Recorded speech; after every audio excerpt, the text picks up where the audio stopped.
Talk to me about how that came about, how y'all knew Luka was the guy. Because I have a friend that played overseas, played EuroLeague, and when Luka was like 17 years old, 16, he's like, yo, it's this 16, 17-year-old over here on Real Madrid.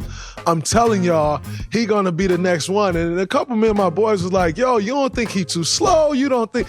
And he's like, no, I'm telling you, he gonna get to whatever spot he wanna get to. He's smart, he shoot. Like, talk to me about drafting Luka. What was that process like? So, like, our scouts had it DeAndre Ayton number one, and our analytics had Luka number one, right? And so it was, wasn't a battle, right? Because we knew Ayton was going to go number one, right? Then the question was, what happens next? Yes. We're thinking for sure, Luka's going number two because there's a connection there, everything, right? And didn't happen, right? Gets to number three, and first of all, the crazy part is, I'm not going to use the word, but we worked hard to have the third worst record in the NBA. We fell right to number 5. The Mavs have never moved up in the draft. Never moved up, only stayed the same or gone down. So we fall to 5. And so we're hearing that the Hawks want Trey. And the general managers are talking, not getting done. So about 30 minutes to go. It's coming up to our time, either get it done or we're not going to have a chance. And so I ended up getting on the phone with the Hawks owner, and we hashed it out ourselves. And it was like, look, the general managers, they're all over negotiating, owner to owner, let's just get this done. And with about 15 minutes to go before our pick, we got it done. See, now that's a pro move, Mark, because Luka, and by the way, Trae Young has had an incredible career. Great career. But Luka's generational. Like, Luka is on any given night the best player in the NBA. Like, so Luka's generational. To me, it's just a little different. Trae is great. I think Trae is incredible. But you just don't know, right? I mean, look, we make the trade and we go to China to play. And Sean Marion, and I forget who else from the NBA, you know how they have ambassadors when you go overseas and everything, and they're sitting next to me, and he's starting to play. I'm like, tell me what you think. Tell me, because you just don't know, right? Yes. You just don't know until you know. And, nobody picks somebody at the top of the draft thinking they suck. Yes, that's a fact. Whatever it is that you see, you're just praying to God that's what comes through. And so we don't know. And in the preseason, you're starting to see little glimmers, and then the regular season, he's still getting started and still finding his way, and then all of a sudden you start seeing these things. You're like, all right, this is the guy. Absolutely. So I have a question to ask you, because you said you got on the phone with the Hawks owner, I'm assuming Tony Resler. Okay, so I'm assuming you got on with Tony, and at this time, Tony's 2 years into owning the Hawks, if even 2 years. Pretty fairly new. You've now been in this for 20 years. Is that a classic moment of saying, when you hire a general manager, let them do their job? And here's why I asked that. Because you, who's been in it for 20 years, you and Joe are probably as much of decision makers when it comes to basketball as there are of any owners in the NBA. And you get on the phone and you hash this out with Tony, but the difference between Luka and Trae has been a fireable offense for other people.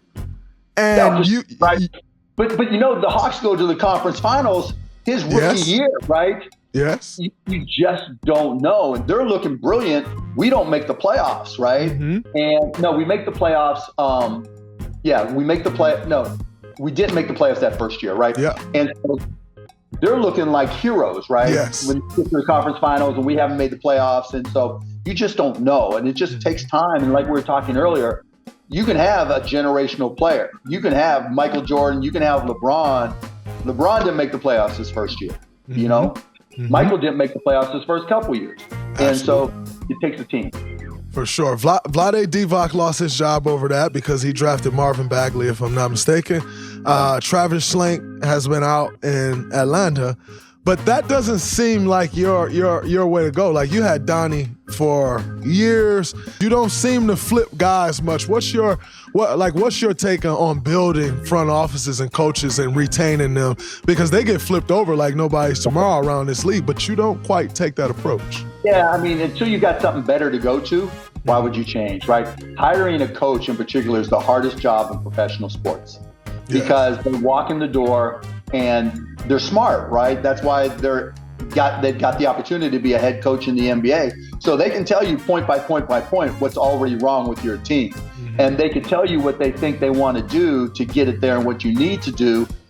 And it's hard to say no to. So you got to look at the non-obvious factors. Like when we got Rick, and it depends on your team too. So like when we went from Avery Johnson to Rick, we had the team that we had, but we needed just a different kind of voice, right? And then when Rick left, it was like, okay, let's get a different kind of voice with Jay Kidd, because Nico was coming in at the same time too. And so, unless there's a reason to change or I've got something better, why change? Yeah, absolutely. No, I definitely understand that.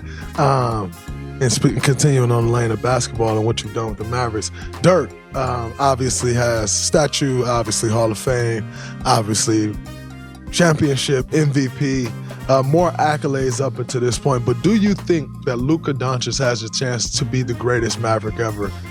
Like, obviously, Dirk is who Dirk is. Yeah, I'm no disrespect to Dirk. Dirk knows I love him to death, right? Dirty and I go way, way back. But Dirk will be the first one to tell you Luka's better. Interesting. That's interesting. Dirk put me in the blender at 40, barely being able to run. So I got nothing better. They put jump over the line, right? But he can shoot and he's smart. But you needed to get him the ball.